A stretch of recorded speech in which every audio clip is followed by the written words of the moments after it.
فَإِنَّ اللَّهَ تو بے شک اللہ کانا ہے بِكُلِّ شَيْءٍ ہر چیز سے علیماً باخبر. ان تبدو شیئا او تخفوہ اگر تم کسی چیز کو ظاہر کرو یا اس کو چھپاؤ فإن اللہ کان بکل شیء علیما تو بے شک اللہ ہر چیز سے باخبر ہے. لا جناح علیہن نہیں ہے ان عورتوں پر گناہ فی آبائہن اپنے باپوں سے پردہ نہ کرنے میں ولا ابنائہن نہ اپنے بیٹوں سے ولا اخوانہن نہ ان کے بھائیوں سے ولا ابنائی اخوانہن نہ بھائی کے بیٹوں سے ولا ابنائی اخواتہن اور نہ بہنوں کے بیٹوں سے ولا نسائہن اور نہ ہی اپنی طرح کی عورتوں سے ولا ما ملکت ایمانہن اور نہ ہی لونڈیوں سے. واتقین اللہ اور اللہ سے ڈرتی رہو. ان اللہ بے شک اللہ کانا ہے علی کل شیء ہر چیز سے شہیداً واقف. شہیداً ویسے گواہ کو بھی کہتے ہیں. بے شک اللہ ہر چیز پہ گواہ ہے، مراد ہے اللہ ہر چیز سے واقف ہے. لا جناح علیہن فی آبائہن ولا ابنائہن ان عورتوں سے پردہ نہ کرنے میں ان عورتوں پر پردہ نہ کرنے سے پہ کوئی گناہ نہیں اپنے باپوں سے بیٹوں سے ولا اخوانہن ولا ابنائی اخوانہن نہ اپنے بھائیوں سے نہ بھتیجوں سے ولا ابنائی اخواتہن ولا نسائہن نہ اپنے بھانجوں سے اور نہ اپنی جیسی عورتوں سے ولا ما ملکت ایمانہن اور نہ اپنی لونڈیوں سے. واتقین اللہ اور اللہ سے ڈرتی رہو. ان اللہ کانا علی کل شیء شہیدا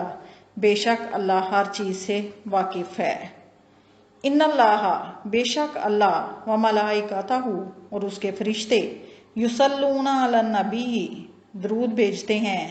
نبی پر. یصلون درود بھیجتے ہیں. ملائکتن فرشتوں کو کہتے ہیں. بے شک اللہ اور اس کے فرشتے درود بھیجتے ہیں نبی صلی اللہ علیہ وسلم پر. یا ایھا الذین آمنوا اے ایمان والو صلو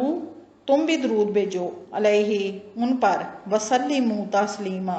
اور ان پہ سلام بھیجا کرو. ان اللہ و ملائکتہ یصلون علی النبی بے شک اللہ اور اس کے فرشتے نبی صلی اللہ علیہ وسلم پر درود بھیجتے ہیں. یا ایھا الذین آمنوا صلوا علیہ وسلموا تسلیما تو اے ایمان والو تم بھی آپ صلی اللہ علیہ وسلم پر درود بھیجا کرو. ان الذین بے شک جو لوگ یؤذون اللہ تکلیف دیتے ہیں اللہ کو یا رنج پہنچاتے ہیں اللہ کو ورسولہ اور اس کے رسول کو لعنہم اللہ اللہ نے لعنت کی ان پہ فی دنیا دنیا میں والآخرۃ آخرت میں وعد اور تیار رکھا ہے لہم ان کے لیے عذاب مہینہ رسوا کرنے والا عذاب. ان الذین یؤذون اللہ ورسولہ لعنہم اللہ فی الدنیا والآخرہ بے شک جو لوگ اللہ اور رسول کو رنج پہنچاتے ہیں تو اللہ نے ان کے لیے اللہ ان پر دنیا اور آخرت میں لعنت کرتا ہے. وَأَعَدَّ لَهُمْ عَذَابًا مُهِينًا اور اس نے ان کے لیے رسوا کرنے والا عذاب تیار کر رکھا ہے. وَالَّذِينَ يُؤْذُونَ جو لوگ تکلیف دیتے ہیں المؤمنین مومن مردوں کو والمؤمنات اور مومن عورتوں کو بغیر ما اکتسبوا ایسے کام کی جو انہوں نے نہیں کیا فقد احتملوا تو انہوں نے اٹھایا بوجھ بہتاناً بہتان کا واسما مبینا اور کھلے گناہ کا.